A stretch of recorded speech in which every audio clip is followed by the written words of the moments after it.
सिलीसिया बेचारी पूरी की पूरी शॉक हो चुकी थी। वो कहती है, आपने मुझे कहा वाइफ, लेकिन क्या आप बताना पसंद करेंगे इसका मतलब क्या है? तो फिर वो कहता है, आप मुझे अलाउ कीजिए, मैं अपने आप को इंट्रोड्यूस करवाऊं। मेरा नाम है सैता नासिर बिन ज़ियाद अल फ़िया और मैं फ़िया सल्तनत का इकलौता वारिस हूँ।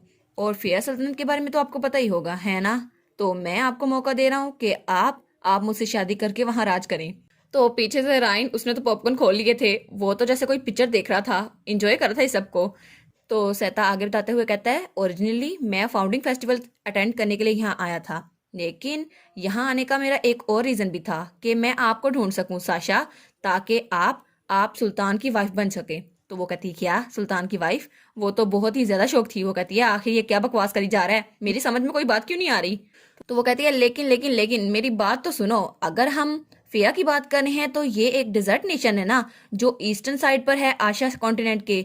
तो वो कहता है, हाँ हाँ बिल्कुल वही। तो वो कहती है, लेकिन पहले तो तुमने कहा था एम्पर, और जहां तक मुझे लगता है कि वो अपने एम्पर को सुल्तान कहते हैं। तो वो कहता है, बिल्कुल यही बात है, और वैसे भी हम फैजा एम्पायर के साथ अपने फ्रेंडशिप रिलेशनशिप के लिए यहाँ आए थे। तो वो कहती है, लेकिन तुम आखिर एक ऐसी जगह के वारिस, तुम अपने सेवियर के साथ प्यार में पड़ गए जैसे डकलिंग्स पड़ जाती हैं। लेकिन वो कहता है, नहीं नहीं, ऐसी कोई बात नहीं है, ऐसा कुछ भी नहीं है। और फिर वो कहता है, मैं समझता हूँ कि आपको मेरा मैजिक प्रपोजल कुछ ज्यादा ही अजीब लग रहा है, लेकिन फिर भी मेरे पास कोई चॉइस नहीं है, क्योंकि इस मैर की वजह से। तो वो कहती है, मैर? तो तब वो अपना लॉकेट आगे करता है और कहता है, हाँ मैर।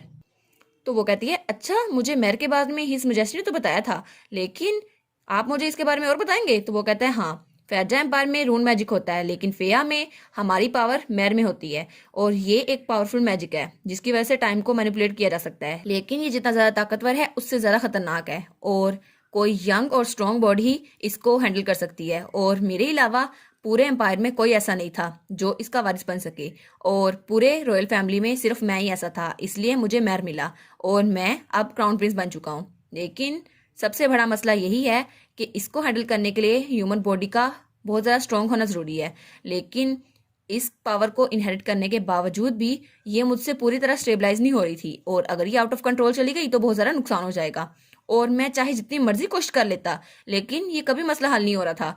फिर मुझे पता चला, जब आप मेरे पास होती हैं तो मैर बिल्कुल स्टेबलाइज हो जाता है। और फिर वो मैर को मुट्ठी में बंद करते हुए कहता है, अगर मैर आउट ऑफ कंट्रोल चला गया तो बहुत बड़ा खतरा होगा, मे बी यहाँ पर बहुत बड़ा भूकंप आ जाए। और फिर वो आगे वो कहता है, प्लीज, एक बार प्लीज आप मेरे साथ फेयर चलिए।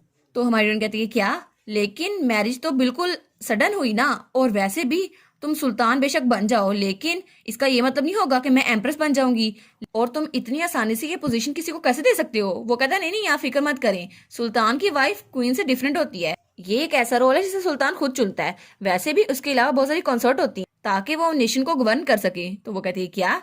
तो वो कहता है, हाँ, नेचुरली एक से ज्यादा लव इंटरेस्ट हो सकते हैं, और वैसे भी आपको मुझसे प्यार करने की जरूरत नहीं है। तो हमारी हीरोइन का कल्चरल शॉक की वजह से मुंह खुला का खुला रह गया था। वो कहता है, ऑफ कोर्स आप अपनी लाइफ लग्जरी में गुजार सकती हैं, और जब तक चाहें आप मेरे साथ रह सकती हैं, मैं आपको हर चीज दे सकता हूँ। और पीछे से रायन, उसने भी अपना चश्मा उतार लिया था। वो कहता है, क्या?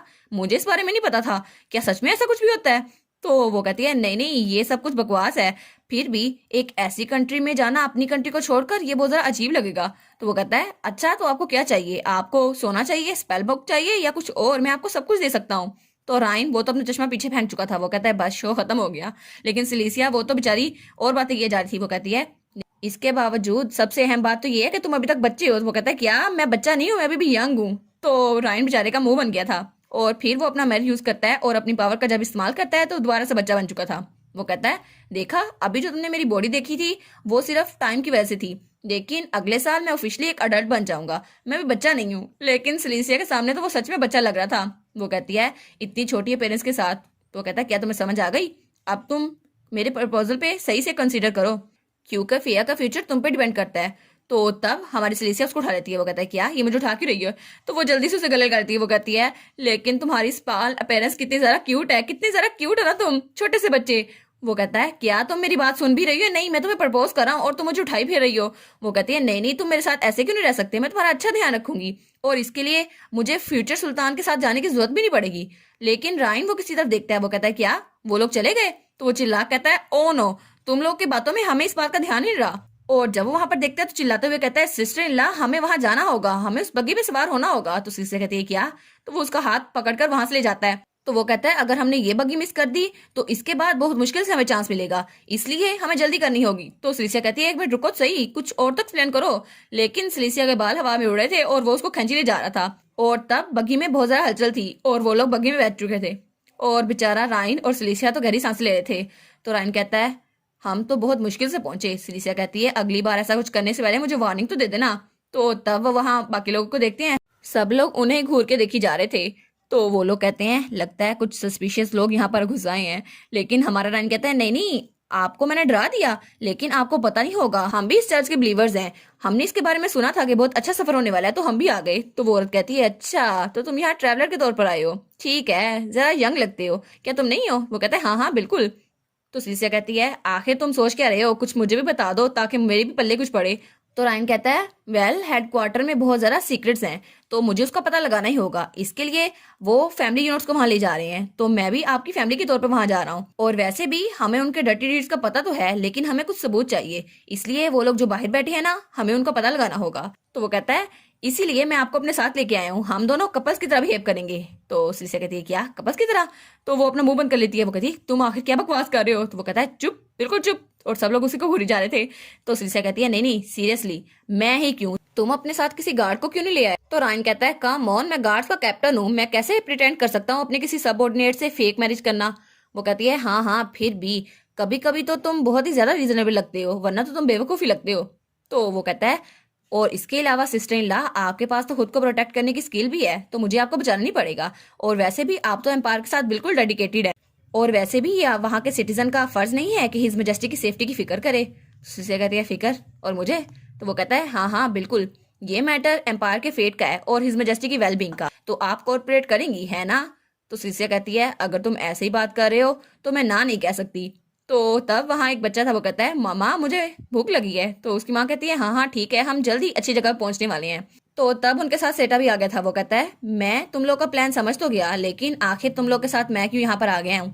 तो वो दोनों उसको देखते हैं और दोनों कहते हैं क्या?